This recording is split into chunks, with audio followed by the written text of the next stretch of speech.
વ્રજની ગોપીજનો પ્રેમની પરિભાષા સિવાય અન્ય કોઈ પણ લેંગ્વેજ કે ભાષા સમજતી નથી. અને સત્ય છે ભાઈ, કારણ કે પ્રેમની પરિભાષા એવી છે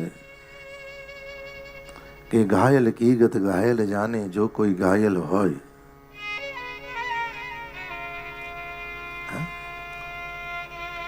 અને છતાંય ઉદ્ધવે કહ્યું એક કામ કરો ને, પ્રભુ એટલો બધો ભણેલો ને એજ્યુકેટેડ છું, મને એકવાર જવા તો દો. કારણ કે વ્રજની ગોપીઓ પાસે એટલું બધું નોલેજ નથી. હું જઈશ એટલે સમજાવી દઈશ. પણ ભાઈ રિયાલિટી વ્યક્તિ સિવાય કોઈ પણ વ્યક્તિથી સમજવું બહુ અઘરું છે.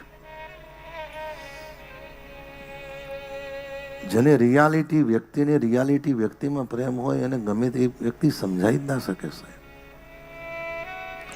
હા, એ પછી સ્વાર્થનો હોય, પૈસાનો હોય, પોતાનો હોય, ગરજનો હોય, વ્યક્તિનો ખોટો ઉપયોગ કરવાનો હોય, એ બધું ઠીક છે સાહેબ. પણ જે રિયાલિટી છે, અને બીજું રિયાલિટીમાં વ્યક્તિ બોલતી નથી. રિયાલિટીમાં આંખ જુએ છે, મન વિચારે છે, હૃદય કોઈક વાર બોલે છે, પણ